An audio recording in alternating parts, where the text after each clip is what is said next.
Muy bien, ahora sí. Las bienvenidas entonces, estimados. Vamos rápidamente a Segunda de Corintios, la segunda carta a los Corintios.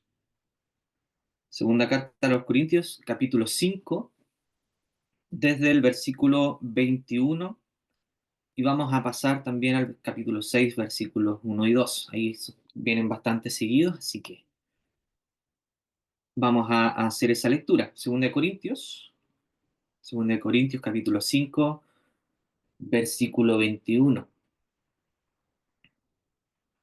Bien, así que vamos a la lectura de la segunda carta a los Corintios, que dice lo siguiente: al que no conoció pecado, por nosotros lo hizo pecado para que nosotros fuésemos hecho justicia de Dios en él. Así pues, nosotros como colaboradores suyos, os exhortamos también a que no recibáis en vano la gracia de Dios, porque dice, en tiempo aceptable te he oído, y en día de salvación te he socorrido. He aquí ahora el tiempo aceptable, he aquí ahora el día de salvación.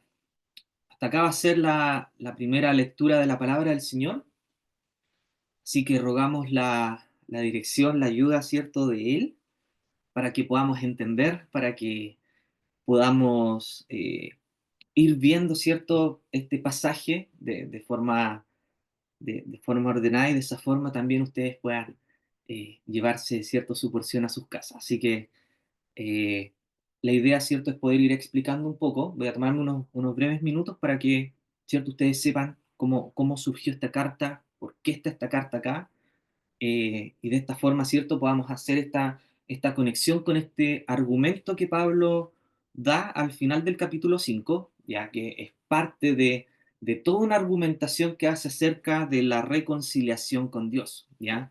Es todo el argumento que Pablo nos da, y finalmente esta parte que leímos es el resumen de lo que nos viene diciendo desde el capítulo 5, ¿ya? Así que, finalmente, como bien dice el nombre, esta carta fue dirigida ya a la ciudad de Corinto, ¿bien? Que era una ciudad clave dentro del Imperio Romano. Era bien famosa por su comercio, había mucha diversidad cultural, y también había mucha inmoralidad, ¿ya? Entonces era un centro de idolatría. Habían muchos tipos de adoración, había muchos dioses, entonces la sociedad era bastante competitiva en este sentido, con tal de tener un prestigio y ser capaz de poder alcanzar el favor de cada uno de sus dioses. Entonces eso llevaba a cierto estatus, a cierto prestigio. Entonces acá Pablo, ¿cierto?, en su segundo viaje misionero, que aparece en Hechos 18, funda la iglesia de Corinto, ¿ya? Y en esta iglesia de Corinto hay todavía problemas de inmoralidad. Piensen de que cuando se fundan estas iglesias, cuando se fundan iglesias incluso en el día de hoy, nosotros no salimos, ¿cierto?, del entorno en el que vivimos. Entonces, los creyentes son bombardeados por esta serie de corrientes, bien, sobre todo las corrientes religiosas, culturales, etcétera, y es lo que les pasaba en ese entonces a estos hermanos en la iglesia de Corinto. Entonces tenían problemas de inmoralidad, habían problemas de división, había mal uso de los dones espirituales, y entonces allí es cuando Pablo escribe, ¿cierto?, la primera carta, los va a visitar y posteriormente escribe esta segunda carta, ¿ya? Así que ahí es donde él recibe estas noticias que habían recibido de buena forma la primera carta, bien, lo que lo llevó a escribir, ¿cierto?, una segunda carta que actualmente está extraviada, y finalmente tenemos esta segunda carta a los Corintios, que es la que quedó actualmente en el canon bíblico, bien. Entonces aquí la idea es poder defender su ministerio, poder enseñar acerca de la reconciliación con Dios, poder mostrarles lo que todos estos falsos maestros estaban enseñando estaba mal, ¿bien? Entonces Pablo acá defiende su ministerio. Esa es la idea de la segunda carta a los Corintios. Así que Pablo aquí enfatiza la reconciliación con Dios. ¿Por qué razón? Porque ellos vienen de un trasfondo que es politeísta, o sea, ellos creían en muchos dioses, y ellos todavía seguían luchando con esta influencia de su antigua vida pagana, ¿bien? Entonces ellos querían tratar de obtener el favor de Dios. haciendo obras, haciendo sus sacrificios, ¿cierto? Y algunos todavía estaban cuestionando la autoridad de Pablo como apóstol. Y finalmente, acá lo que Pablo nos quiere mostrar por medio de esta doctrina es que la reconciliación con Dios es el corazón del Evangelio. Cristo tomó nuestro pecado para que nosotros fuésemos hechos justicia de Dios en Él, que es lo que aparece en el primer versículo que nosotros leemos. Así que aquí tenemos, ¿cierto?, todo lo que se viene hablando en la segunda carta a los Corintios, ya para que podamos tener este contexto y que la iglesia de Corinto, perdón, entienda que Dios en Cristo estaba llamándolos a la reconciliación con Él, ¿bien? Que no es suficiente, ¿cierto? En palabras simples, que asistan solamente a la iglesia, sino que tengan que vivir como nuevas criaturas, ¿bien? Que es lo que nos habla un poquito antes, ¿cierto? En el capítulo 5 versículo 17. Entonces, era ideal que ellos pudiesen aceptar plenamente la salvación y poder compartirla con otros, ¿bien? Tenían que vivir como creyentes. Esa es la idea. Esto es una carta escrita a los creyentes, pero el día de hoy también vamos a hacer una aplicación a aquellos que, por supuesto, no conocen a Cristo como su Salvador. ¿Cómo lo vamos a hacer? Vamos a dividir el pasaje en tres partes, ¿bien? Por lo tanto, para esto, vamos a ver primero a Cristo y su obra, a aquel que es el sustituto perfecto, ¿bien? En el versículo 21, que es el primero que leímos. Posteriormente vamos a ver en el mismo versículo cómo la salvación es gratuita y es inmerecida, ¿bien? Y finalmente vamos a hablar de la urgencia del arrepentimiento que ya aparece en el versículo 2, ¿bien? Así que del capítulo 6. Así que vamos a tener estos tres puntos: Cristo y su obra, la salvación es gratuita e inmerecida, y finalmente la urgencia del arrepentimiento. Así que vamos con nuestro primer punto, que es Cristo y su obra, el sustituto perfecto. Entonces dice el primer versículo: al que no conoció pecado, por nosotros lo hizo pecado. Bien, entonces tenemos que recordar que parte de este argumento era para poder combatir lo que estaba ocurriendo en la carta o en la ciudad de los Corintios, ¿cierto? Entonces tenemos que recordar de todo lo que vimos en los primeros minutos, ya todo lo que les dije, que finalmente los hermanos todavía estaban dentro de esta cultura grecorromana que estaba basada en rituales, estaba basada en sacrificios, estaba basado en méritos humanos. Bien, entonces la idea de un Dios que toma el lugar del pecador era completamente revolucionaria. Bien, la idea de un Dios que envía a su Hijo a este mundo para poder sacrificarlo en favor de aquellos que son sus enemigos, era una idea que estaba completamente fuera de lugar en la época. Bien, es por eso que acá los hermanos aún no entendían, aún tenían este problema para poder aceptar esta tremenda verdad, y ellos todavía querían hacer cosas. Bien, por lo tanto acá lo que se nos muestra es que acá el Señor Jesucristo, que nunca pecó, esto es una de las partes que es muy importante enfatizarla, ¿bien? El Señor Jesucristo jamás, jamás pecó.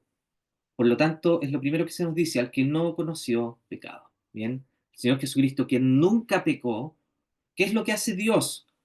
Por nosotros lo hizo pecado, ¿bien? Por nosotros, acá voy a leer otra versión, voy a leer la versión Nueva Traducción Viviente, que dice: pues Dios que hizo que Cristo, quien nunca pecó, fuera la ofrenda por nuestro pecado. Acá nosotros tenemos una alusión a algo que pasaba en el Antiguo Testamento. Bien, en el Antiguo Testamento había un día especial que era el día de la expiación. Bien, ahí el pueblo de Israel estaba en medio del desierto. Ya, dame unos segunditos para esto. Estaba en medio del desierto, había un tabernáculo, una especie de templo que se iba moviendo a medida que el pueblo iba avanzando, y allí es donde se ofrecía un sacrificio para poder cubrir los pecados del pueblo, para poder limpiar los pecados del pueblo. Bien, se tomaba un cordero que iba a ser sacrificado, un cordero que iba a ser llevado al desierto con todos los pecados del pueblo, y es este cordero que era sacrificado el que con su sangre se entraba al lugar santísimo donde estaba Dios, y ahí es donde se ofrecía, ¿cierto?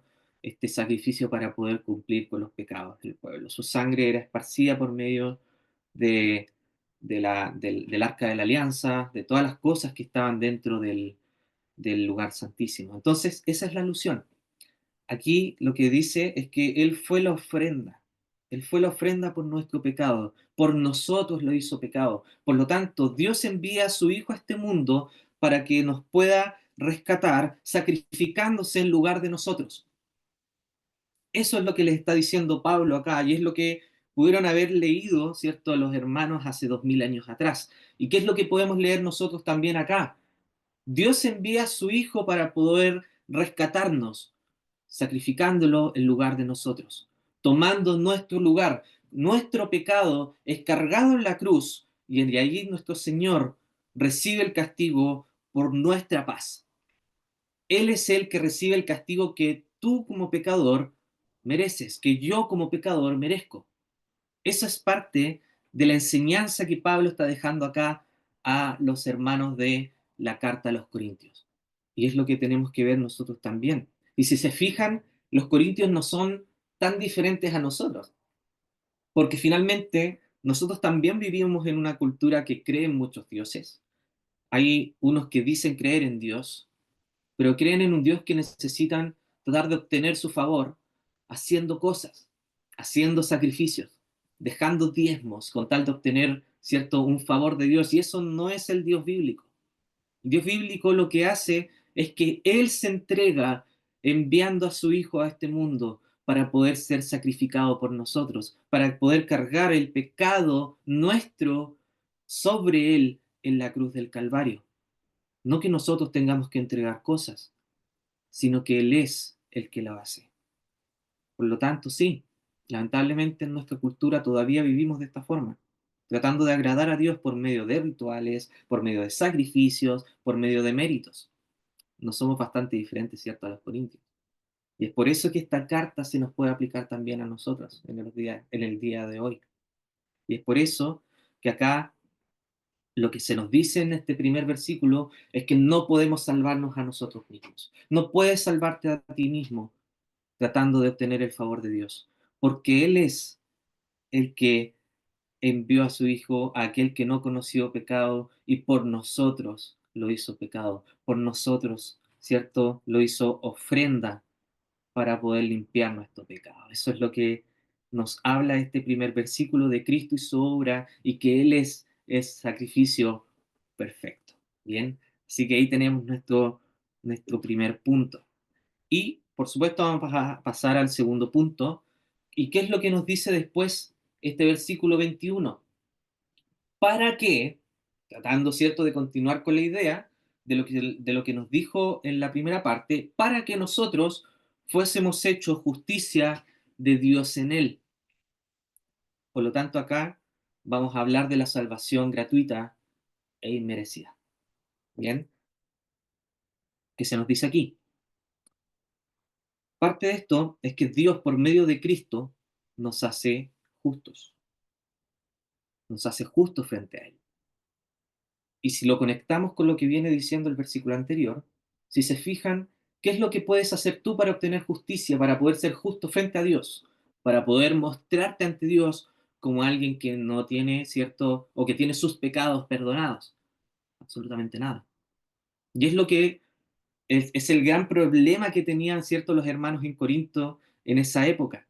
Ellos buscaban obtener el favor de sus dioses por medio de sacrificios, buscaban, cierto, tratar de obtener el favor de Dios por medio de obras, en medio de la iglesia. Pero no, no es así. Acá se nos enseña que Dios por medio de Cristo nos hace justos para que nosotros fuésemos hechos justicia de Dios en Él, para que nosotros, ¿cierto? Como dice otra versión, pudiésemos estar en una relación correcta con Dios por medio de Cristo. Por lo tanto, acá, por medio de Cristo, Dios nos hace justos, no nosotros por nuestras obras, no tú por venir acá y poder escuchar, lo cual es espectacular que estés acá y damos gracias al Señor por ello. Pero el que te hace justo no eres tú, sino que es Dios. Dios por medio de Cristo nos hace justos y eso no lo merecemos y no podemos ganarlo por medio de nuestras obras.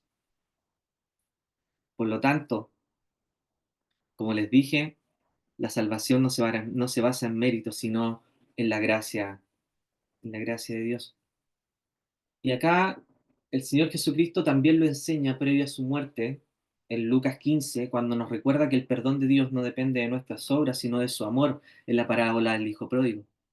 El Hijo Pródigo venía, ¿cierto?, llegando a su casa después de desperdiciar el dinero de su padre, después de vivir perdidamente, y podría haber recibido todo el castigo por haberlo hecho, pero el padre va y lo recibe con amor. Nosotros de igual forma estamos perdidos, estamos lejos de él. Y él en su amor, dice Juan 3:16, envía a su Hijo a este mundo. De tal manera amó Dios al mundo, que ha dado a su Hijo unigénito. ¿Para qué? Para que todo aquel que en él cree no se pierda, mas tenga vida eterna. Si se fijan, está en, en, en conexión con todo lo que estamos hablando ahora.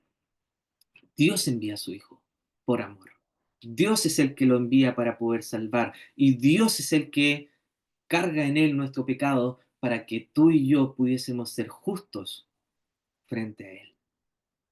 Justos en el sentido de que vamos a estar sin pecado, ¿cierto? Porque nuestro pecado va a estar limpio, vamos a continuar, ¿cierto? Pecando, estamos en este cuerpo, ¿bien? Para que no se malentienda, pero sí, frente a Él somos llamados justos, ¿bien? Porque es la obra de Cristo la que se carga sobre nosotros. Por lo tanto, aceptemos esta gracia de Dios con humildad, vivamos en gratitud, reflejemos su justicia en nuestra vida diaria, ¿cierto? Y de esa forma vamos mostrando a los demás hermanos que estamos siendo, ¿cierto? En continuo eh, santificados, estamos viendo, ¿cierto? Estamos mostrando la obra de Cristo a lo largo de nuestras vidas y es lo que está llamando Pablo a esta reconciliación con Dios. Acuérdense, esta carta está escrita a creyentes, ¿bien? Por lo tanto, tengamos esto en nuestras vidas y de esa forma también podamos vivir con humildad y vivir en gratitud. Así que, como les vengo diciendo en este punto 2, la salvación es gratuita, la salvación es inmerecida y todo gracias a nuestro Señor y nuestro Salvador. Por lo tanto, para ir recapitulando, para aquellos, ¿cierto?, que vienen escuchando esta palabra, tal vez por primera vez, estimado, Dios hizo una obra para poder rescatarte. Envió a su Hijo para poder salvarte. Lo hizo Él que no conoció pecado, cargó tu pecado sobre Él. Y es gracias a esa obra perfecta realizada en la cruz que tú, si aceptas a Cristo como tu Salvador personal, vas a poder ser llamado justo, vas a poder hacer, como dice acá, para que nosotros fuésemos hechos justicia de Dios en Él. Es gracias al Señor, es gracias a su obra que nosotros podemos tener una relación correcta con Dios por medio de Cristo. Eso es lo que nos está enseñando este versículo 21. Bien. Y por supuesto, ya en los minutos finales que nos quedan, vamos a ver el tercer punto, porque el pasaje continúa, ¿bien? Así como se ve acá, ¿cierto? Dentro de todas estas subdivisiones, capítulo 6, el argumento termina en el capítulo 6, versículo 2, ¿ya? Por lo tanto, vamos a continuar. Pablo continúa hablando acerca del ministerio de la reconciliación y dice el versículo 6, versículo 1. Así pues, nosotros como colaboradores suyos os exhortamos, les suplicamos. Bien, le está diciendo a toda su audiencia, ya la iglesia de Corinto, os exhortamos que no reciban, ¿cierto? O acá dice, también que no recibáis en vano la gracia de Dios, que no reciban, ¿cierto? Ese maravilloso regalo de la bondad de Dios y luego no le den importancia, dice otro pasaje. Tengan la precaución, por favor, de escuchar lo que Dios les está diciendo en esta tarde. No reciban de forma eh, o de poca importancia lo que se les está diciendo. Este es un mensaje que va a trascender. Es un mensaje que los tiempos van pasando, pero la palabra de Dios permanece para siempre. Se les está diciendo que Dios hizo un plan para ustedes. Por lo tanto, no lo tomen en vano. Escucha la palabra del Señor. Pon atención, porque de verdad este mensaje es para ti. Dios está dando todo este momento para que tú puedas escuchar el mensaje de salvación. Pasaron años, milenios, muchos hermanos estuvieron trasladando esta palabra, muchos murieron para poder trasladar, ¿cierto?, la palabra de países donde había persecución. Hubo hermanos que tradujeron su palabra, hubo hermanos que permitieron que tuviésemos esta palabra acá el día de hoy. Y esa palabra está llegando a ti en esta tarde. Por lo tanto, no lo tomes en vano. Eso es lo que Pablo les está diciendo. No reciban este maravilloso regalo de la bondad de Dios y no le den poca importancia. Tómale el peso a la palabra de Dios. Dios hizo un plan para poder rescatarnos por medio de Cristo y hacernos justos. Por lo tanto, ¿qué es lo que está después Pablo citando acá en el versículo 2? Aquí citaba un pasaje de Isaías 49 y posteriormente lo explica o lo aplica. ¿Qué es lo que dice el pasaje de Isaías? Aquí estamos en el versículo 2, ¿cierto? Porque dice, en tiempo aceptable te he oído y en día de salvación te he socorrido. He aquí ahora el tiempo aceptable. He aquí ahora el día de salvación. En otra versión, el momento preciso es ahora. Hoy es el día de salvación. Hoy es el momento que puedes cambiar tu vida. Hoy es el momento en el que puedes aceptar a Cristo como tu Salvador personal y no continuar en la religión. Puedes dar un vuelco a tu vida. He tratado de ser claro en estos dos puntos anteriores. Los hermanos de Corinto estaban cayendo en lo mismo. Estaban tratando de volver a estos rituales pasados, lo que la cultura te llama a hacer. Pero fíjense que no depende de nosotros, no depende de los rituales que nosotros podamos hacer, no depende del esfuerzo que puedas hacer tú o que pueda hacer yo. Depende de Dios. Él fue el que lo hizo todo. Por lo tanto, la urgencia del arrepentimiento es real, es completamente real. Porque en ese tiempo sí, la gente ofrecía sacrificio a los dioses para obtener su favor. Pero Pablo les dice que la salvación ya está disponible ahora en Cristo. No es necesario hacer sacrificios. Pablo les dice, no es necesario que tengas que hacer un montón de esfuerzos para obtener una salvación y que esa salvación llegue, porque el Mesías ya vino, Cristo ya vino, el Señor Jesucristo ya vino, ya murió en la cruz, ya entregó su vida para poder rescatarnos, ya resucitó de entre los muertos conforme a las Escrituras. No hay nada más que hacer. Es por eso que Pablo les dice, es ahora que ya está disponible esta salvación. No tienes que hacer nada. Es ahora que está disponible y es ahora donde lo puedes alcanzar, arrepintiéndote de tus pecados. Puedes alcanzarlo en cualquier momento con una oración. No necesitas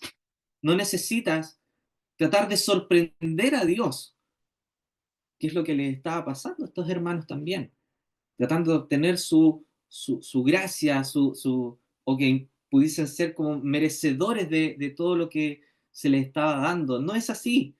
No necesitas sorprender a Dios. La salvación está ahora disponible.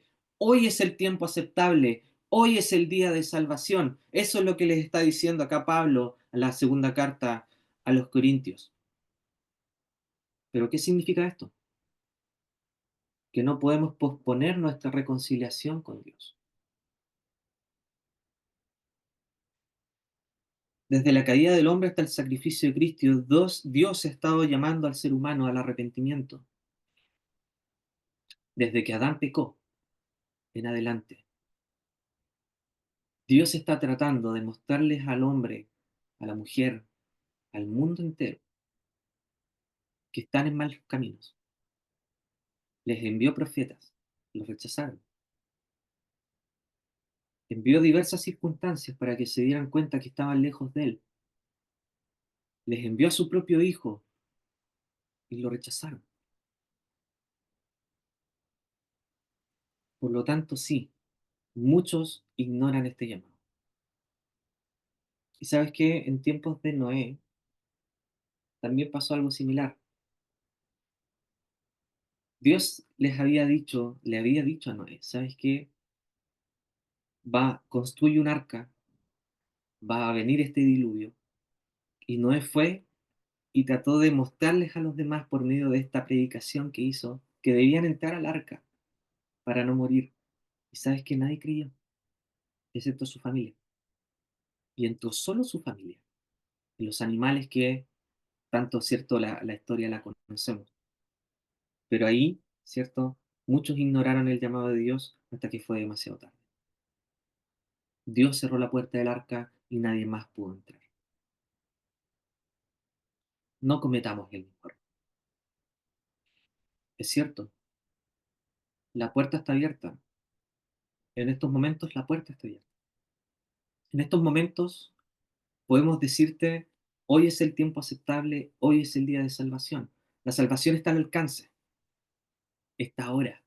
Cristo ya murió, Cristo ya resucitó, Cristo ya pagó por nuestros pecados. Puedes ir y alcanzar la salvación por medio de la fe, pero no va a ser siempre. Va a haber un momento que lamentablemente esta puerta se va a cerrar. Y con pena les decimos que no va a haber más oportunidad de arrepentimiento. Y duele pensarlo. Es preocupante, es urgente. Por eso Pablo le coloca tanto énfasis a este pasaje. He aquí ahora el tiempo aceptable. Es ahora el día de salvación. No pierdas el tiempo pensando que puedes agradar a Dios. Fue el mismo error que cometieron estos hermanos acá, por lo que le estaba pasando también allí en Corinto. No cometas el mismo error. No intentes agradar a Dios. No podemos. Estamos llenos de pecado. Es imposible. No lo intentes. Solo cree. Solo cree. Acepta a Cristo como tu Salvador personal. Es por eso que Pablo le coloca tanto énfasis a estos versículos. ¿Ya? Entonces, hoy es el día para volvernos a Dios, porque sabes que no sabemos si es que vamos a tener otra oportunidad. Y así lo dice también su palabra. Hay un versículo que siempre es bueno tenerlo en memoria. Proverbios 27:1. No te jactes del día de mañana. No te jactes del día de mañana, porque no sabrás qué dará de sí el día. No digas que voy a hacer esto y este otro el día de mañana, porque no sabes si es que va a haber un mañana. Por eso la urgencia de este mensaje. Por eso la urgencia del por qué estamos acá. Estamos acá para poder entregar un mensaje de uno que quiere salvar, que vino al mundo para salvar. Por lo tanto, no pierdas la oportunidad.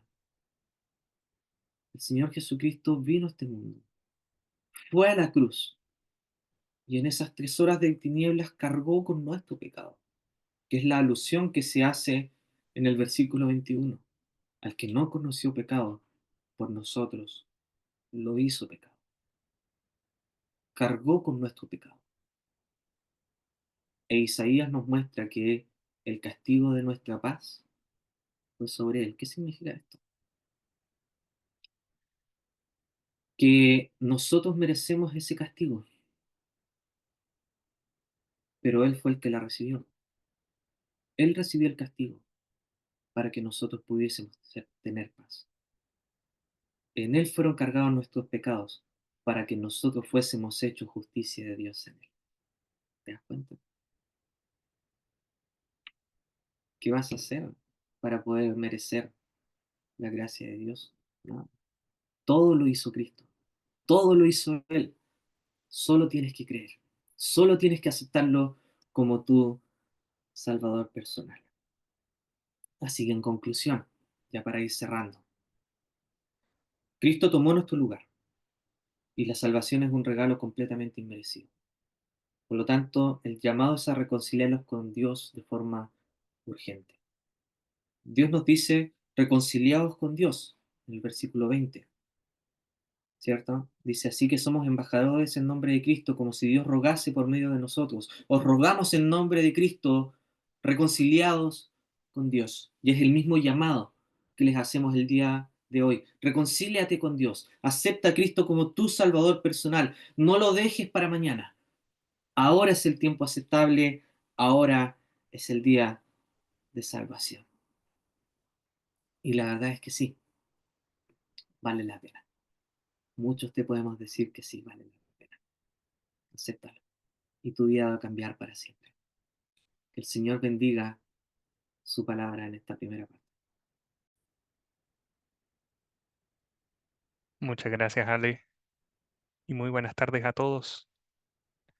Para esta segunda parte quiero continuar eh, hablando de la palabra de Dios. Y para eso yo por lo menos suelo hacerlo, poner algunos textos en pantalla. Quiero compartir con ustedes un pasaje que es muy conocido. Es Juan, el capítulo 3. De hecho, el pasaje que tenemos está inmediatamente antes del que es tal vez el versículo más conocido de toda la Biblia, Juan 3:16. Pero quiero hacer énfasis en unos pocos versículos antes de Juan 3:16 en esta tarde. A modo de introducción y antes de leerlo, quiero contarles un poco muy brevemente del contexto de qué es lo que estamos hablando en ese pasaje. Lo más probable es que los creyentes que ya han escuchado varias predicaciones van a saber ya a qué es lo que me refiero. Es un pasaje que relata un encuentro entre nuestro Señor Jesucristo y un anciano de muchísima relevancia en ese entonces llamado Nicodemo. Es una conversación entre estos dos personajes y hay una referencia que nuestro Señor Jesucristo hace ahí. Lo menciona de manera rápida el pasaje, pero sin embargo está repleto, lleno de significado. Quiero hablar de lo que nuestro Señor Jesucristo refiere allí, a un hecho que ocurre en el antiguo Israel, en el Antiguo Testamento, en la Biblia, y quiero compartir con ustedes una aplicación de nuestro Señor Jesucristo que Él hizo de ese pasaje y nos dice que eso es, era un tipo de lo que Él iba a hacer. Es una aplicación de nuestro Señor Jesús a sí mismo de este pasaje. Lo que quiero hacer es enfatizar tres similitudes válidas tanto para el Israel de la antigüedad y que nuestro Señor se las dice a Nicodemo, como para el caso de nuestro Señor Jesucristo y que son válidas también para el día de hoy nosotros. En primer lugar, vamos a hablar de los mismos temas con nuestro hermano Alexander. El pecado es irreversible, es universal y está sujeto al juicio divino. Eso va a ser lo primero. En segundo lugar, vamos a hablar de la gracia de Dios, la gracia divina. Dios salva, Dios provee salvación y esa salvación es por la fe. Pero esa salvación, y este va a ser el tercer punto, tiene una base, tiene un elemento central y en este pasaje el elemento es levantado. Y a todo aquel que acude a ese elemento por fe recibe la salvación. Vamos a leer entonces. Espero que se pueda ver bien. Me imagino que se puede ver bien, ¿no? Ahí está el segundo pasaje. Dice así la palabra del Señor. Juan 3, 14, 15. Hablando nuestro Señor. Y como Moisés levantó la serpiente en el desierto, así es necesario que el Hijo del Hombre sea levantado, para que todo aquel que en él cree no se pierda, mas tenga vida eterna. Hasta ahí vamos a leer. Ahondo un poquitito más con respecto a Nicodemo, muy brevemente. Se menciona en los primeros versículos de este capítulo 3 que él era un fariseo, la élite religiosa de Israel, pero además se menciona que era un principal entre los judíos. Esto significa que él era un miembro de lo que se le llama el Sanedrín, que era un gran consejo regente de 70 ancianos altamente destacados, encabezados por el sumo sacerdote y que tenían jurisdicción religiosa, civil, penal. Estas personas eran los que religiosa y civilmente dirigían Israel. Quiero que noten también, para los que tengan el pasaje, no está aquí proyectado, pero quien lo tenga, en el versículo 10, nuestro Señor de manera irónica le dice, ¿eres tú maestro de Israel y no sabes esto con respecto a que tenía que nacer de nuevo? Ahí hay un artículo definido que no está en la Reina Valera 1960. Literalmente dice, ¿eres tú el maestro de Israel? Por lo tanto, también nos da otra característica de Nicodemo. El pueblo le consideraba el gran maestro de ellos. Era un líder espiritual realmente prominente, era alguien absolutamente experto en la ley de Moisés.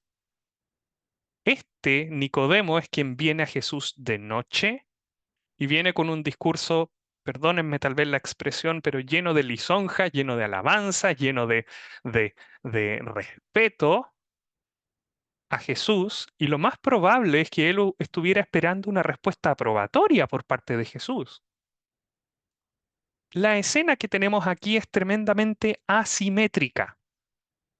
Nicodemo es famosísimo, Nicodemo está consagrado en su carrera, ya, pero llegó al tope de su carrera, respetado profundamente por todo el pueblo.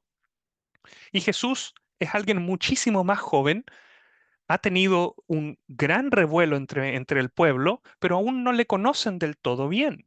Y más encima, Nicodemo, este famoso, viene y le dice que saben que ha venido de parte de Dios como maestro por las señales que ha hecho que nadie más puede hacer. Y lo increíble es que nuestro Señor le desafía con su respuesta, Nicodemo, tu carrera, tu palmarés, como dirían en los deportes, todos tus logros no sirven.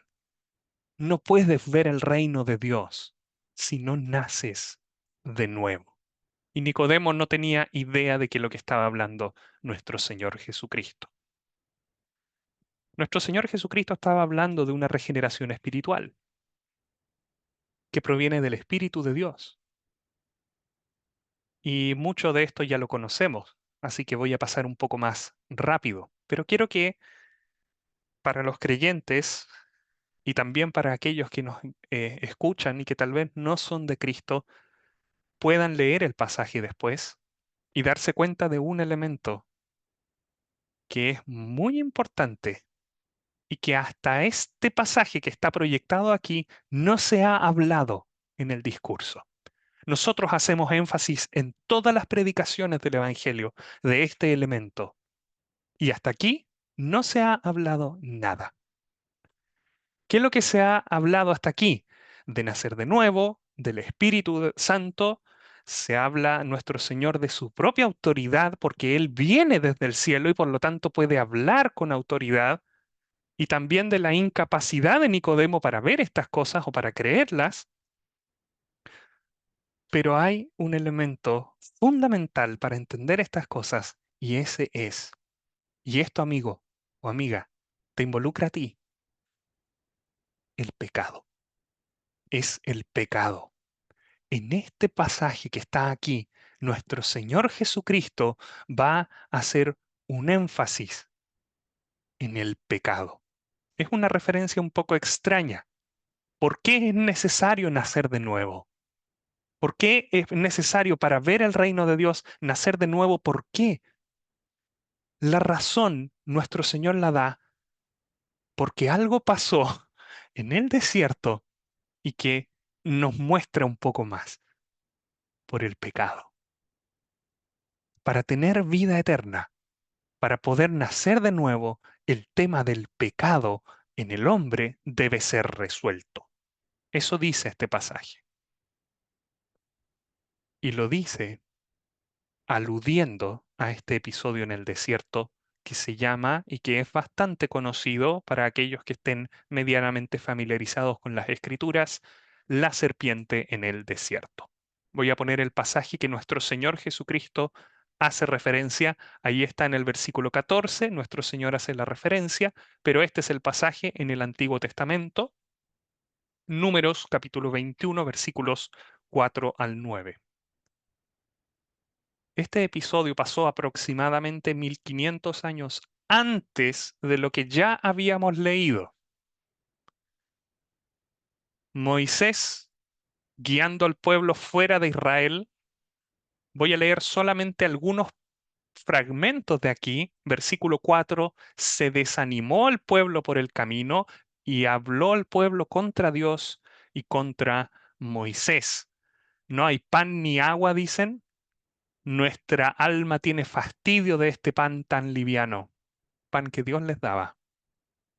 Y por lo tanto, este se constituye en un pecado de murmuración y tentación a Dios, que era una constante en ellos. Ellos están despreciando, están desechando a Dios y lo que Dios les ha provisto. Versículo 6, y Jehová envió entre el pueblo serpientes ardientes. La idea de ardientes es venenosas, que mordían al pueblo y murió mucho pueblo de Israel. Ellos dicen en el versículo 7, hemos pecado por hablar, por haber hablado contra Jehová y contra ti. Moisés ora por ellos y aquí está lo que nuestro Señor Jesucristo alude, versículos finales, versículo 8, Dios le dice a Moisés, hazte una serpiente ardiente, la misma serpiente que los estaba picando, hazte una de bronce, ponla sobre un palo, sobre un asta, y cualquiera que fuera mordido y mirare a ella, vivirá. Y eso era lo que pasaba. Cuando alguna serpiente mordía a alguno, miraba la serpiente de bronce y vivía. Este pecado que alude nuestro Señor Jesucristo, voy a volver al pasaje de Juan, trajo como consecuencia el castigo de Dios. Nuestro Señor Jesucristo aquí le está diciendo a Nicodemo, Nicodemo, hay algo que tiene que ser resuelto. Tú tienes que nacer de nuevo porque tú estás como ese pueblo de Israel. En su justicia Dios no tolera el pecado y Dios no toleró el pecado. Todas estas cosas que estamos hablando a Nicodemo se le debieron haber venido a la mente inmediatamente. Por eso es tan importante que nosotros las repasemos ahora. Este pecado era absolutamente irreversible. No había nada que ellos pudieran, humanamente hablando, hacer y murió mucho pueblo. Nicodemo tenía que aprender ciertas cosas y por eso nuestro Señor Jesucristo alude a esto. Él tenía que entender que el primer paso para llegar a ser salvo, para nacer de nuevo, era despojarse de su orgullo, de su autorreferencia y de su justicia humana. Él tenía que considerarse a sí mismo delante de Dios como Dios lo ve, como un pecador injusto, perdido y digno de castigo. Él se veía de una manera diferente. Dios lo ve como un pecador. A pesar de ser el gran maestro de Israel, en cuanto tal vez a teología, en cuanto a justicia a nivel humano, si él no recibía de Dios la justificación, la salvación y la vida, entonces él iba a morir en sus pecados. Y eso partía por reconocer su pecaminosidad. Por eso nuestro Señor Jesucristo alude al relato de Moisés levantando la serpiente en el desierto, un relato de pecado, un relato de castigo por el pecado. Dios no tolera el pecado. Amigo, amiga, Dios es santo. Dios es apartado de cualquier otra cosa. Él es infinitamente superior a cualquier cosa que exista. Y de manera justa y perfecta castiga el pecado. Y la Escritura nos dice que todos pecaron y todos están bajo pecado. Romanos capítulo 5, versículo 12 nos dice que la muerte pasó a todos los hombres, la muerte como juicio de Dios, por cuanto todos pecaron. La acusación de pecadores tanto para el pueblo de Israel, que pecaron en ese episodio, como para Nicodemo, este gran maestro, como para usted también. Dios nos acusa. Destituidos de la gloria de Dios, nos dice. La paga del pecado es muerte. ¿Y en qué consiste la condenación? Pablo lo dice en un pasaje en Segunda de Tesalonicenses, capítulo 1, eterna perdición, excluidos de la presencia del Señor y de la gloria de su poder. Hay un juicio eterno, hay pecado en usted, y el juicio eterno perfecto por parte de Dios está sobre usted y está en contra de usted. Y estas serpientes nos ejemplifican eso. Eso es lo que yo quiero en primer lugar contarle. Pero sin embargo, hay otras dos cosas en las que este pasaje muy antiguo de Israel se parecía a nuestro Señor Jesucristo. Vamos con el segundo punto. Gracia divina en salvación por fe. En el pasaje que leímos de Números capítulo 21, el pueblo confiesa su pecado y dice, hemos pecado contra Jehová y contra ti, contra Moisés. Moisés clama a Dios por ellos. Ellos se arrepienten de su pecado. Ahora, también es muy importante y tal vez le va a sorprender lo siguiente, pero es necesario que usted lo entienda. Nadie es salvo solamente por arrepentirse. El arrepentimiento y la confesión no salvan por sí solos.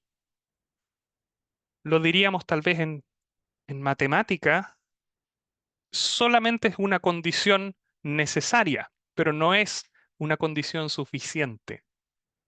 Alguien arrepentido solamente por su arrepentimiento no es salvo. Tiene que haber algo sustancial. Tiene que Dios hacer algo. Porque ¿sabe por qué? Dios es Dios salvador. No hay nada que usted pueda hacer o lo que usted pueda sentir que le vaya a salvar. Dios salva. Pero sin embargo, sí es importante el arrepentimiento.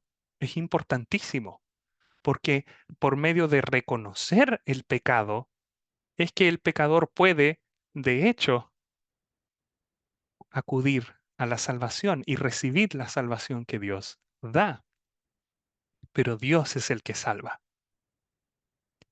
En el caso de Israel, y quiero ver un poco más de detalle, Dios le ordenó a Moisés una figura, que hiciera una figura de la serpiente que los estaba picando. Venían las serpientes por todas partes del campamento y Dios le dice a Moisés, hazte una figura de una de esas mismas y ponla en un poste en lo alto del campamento. Y el que mirara a la serpiente viviría. Ahora, esto puede sonar, y de hecho suena, totalmente irracional, totalmente contraintuitivo. Es un atentado a la toxicología, o a la biología, o a la medicina, o al sentido común. Es algo absolutamente milagroso, es algo sobrenatural. Ninguna persona, ningún humano jamás podría haber inventado esto como un medio de salvación. Era un milagro de Dios. Es Dios proveyendo por gracia un medio de salvación. Pero ¿saben lo interesante? Que este medio de Dios fue diseñado con una componente de fe. No era automático. el afectado tenía que ponerse de pie, tenía que salir de su carpa, tenía que acercarse y tenía que mirar. Y tenía que permanecer mirando la serpiente en el poste. En otras palabras, debía creerle a Dios. Si lo hacía, viviría.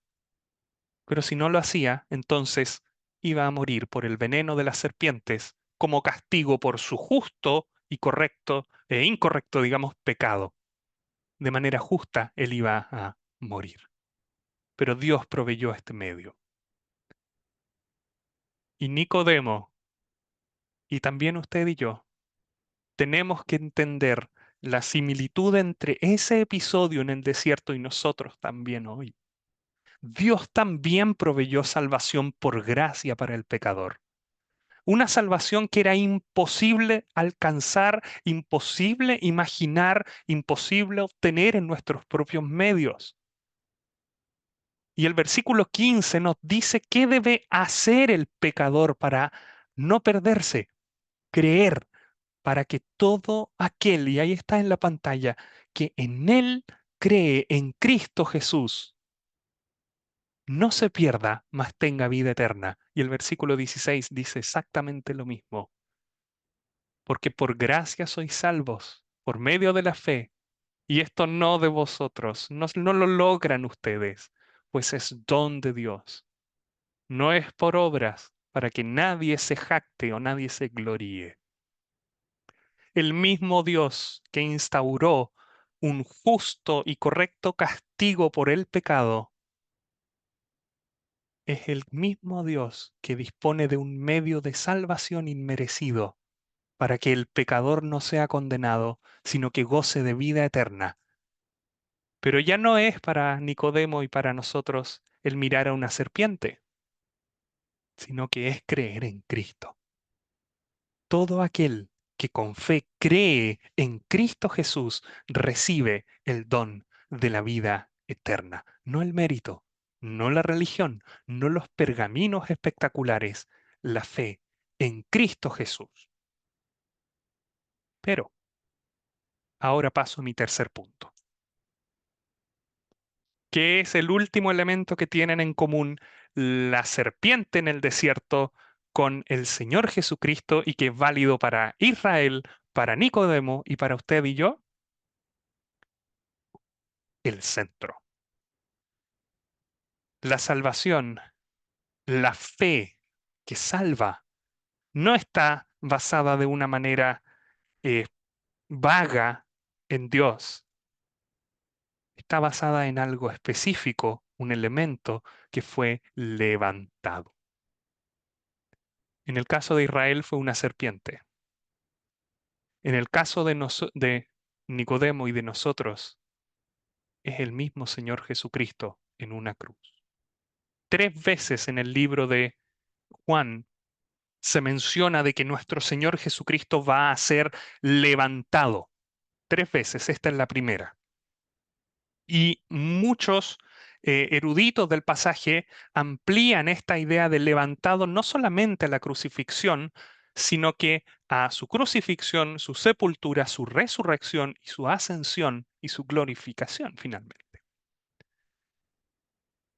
Pero todo parte con la cruz. Cristo realmente es el antitipo, Cristo realmente es lo real de lo que pasó en ese desierto hace 3500 años atrás.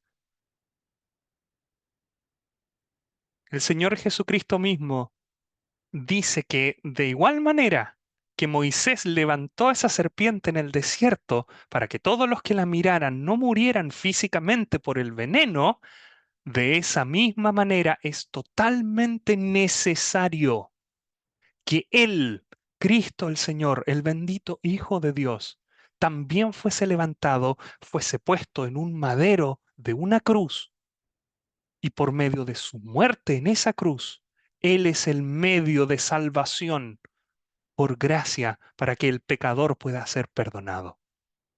Este es el centro, este es el Evangelio. Cristo Jesús, el Hijo de Dios, Dios mismo que vino al mundo, fue levantado en una cruz a punta de clavos y en esa cruz Él cargó en su cuerpo nuestros pecados, mis pecados, sobre ese madero. Ahí Él dio su vida. Él sufrió la ira que me correspondía a mí y que te corresponde a ti, para que nosotros no tengamos que recibirla, sino que nosotros podamos recibir la justicia que le pertenece a Él y la vida eterna.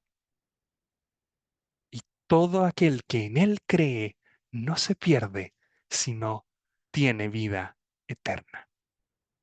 Quiero que piensen en una cosa, y ya con esto voy cerrando. Piensen en el ejemplo de Moisés levantando esta serpiente en el desierto. El hecho de que haya sido una serpiente no es casualidad. ¿Podría haber sido cualquier cosa? No. Era precisamente porque el juicio de Dios estaba viniendo en esa circunstancia y en ese momento en forma de serpientes. Para ser sanado, un israelita tendría que mirar a la serpiente de bronce en ese palo, enfrentándose a la realidad de que es por sus propios pecados que Dios los está castigando. Y tenía que mirar, y tenía que seguir mirando. Es como si Dios estuviera confrontando a este hombre judío de hace 3500 años atrás con su pecado y con la condena y con el juicio que le venía. Él tenía que mirar y tendría que reconocer que el culpable era él, que merecía que la serpiente lo mordiera. ¿Qué es lo que hace una persona cuando es descubierta haciendo algo malo? ¿Qué es lo que hace un niño? El Leito, mi hijo mayor, esquiva la mirada, baja la mirada, se hace el loco, se va. No se queda mirando. Pero Dios quería lo contrario. Dios quería que el pecador levantara la mirada, mirara la imagen misma de esta serpiente que simbolizaba la maldad que él cometió, reconociera su pecado y creyera con fe en lo que Dios ha provisto. Y a mí me cuesta muchísimo creer que algún israelita podría haberse acercado ahí picado de serpiente, a punto de morir, y mirar a la serpiente de bronce de una manera fría, de una manera frívola, de una manera indiferente. No, él miraría esa serpiente de una manera tremendamente reflexiva, compungido. Oye, esta serpiente simboliza mi maldad, simboliza que Dios es justo, pero al mismo tiempo simboliza que Dios tuvo misericordia de mí. Yo soy el pecador, pero Dios me da la oportunidad. Él me confronta con mi pecado. Dios enfrenta al pecador con el elemento ejecutor del castigo, en ese caso serpientes. Y la serpiente termina siendo la figura del medio de salvación. Y para él, para ese israelita, se encontraría que la muerte ya no está sobre él, sino que está encima de un madero. Y para usted y para mí es exactamente lo mismo. El juicio por causa del, ya no la serpiente, por causa de la cruz de Cristo. El juicio ya no está sobre usted y sobre mí. El juicio está sobre un madero, sobre el bendito Hijo de Dios que da su vida allí por mí y por ti. Esa es la serpiente. Es simplemente una figura de lo que estaba por venir de la cruz, de Cristo el Señor. La Escritura nos dice que Él, y lo leímos, nuestro hermano Ale nos compartió ese precioso pasaje. Aquel que no conoció pecado por nosotros lo hizo pecado para que nosotros fuésemos hechos justicia de Dios en él. ¿Y cuál es el resultado?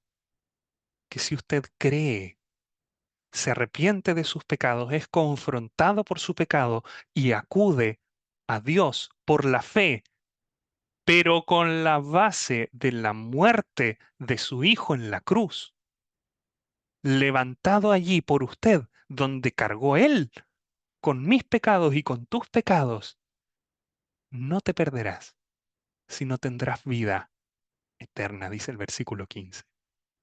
Eso era lo que Nicodemo tenía que entender. Eso es lo que usted tiene que entender. Por lo tanto, lo que le transmitimos hoy, mire a la cruz.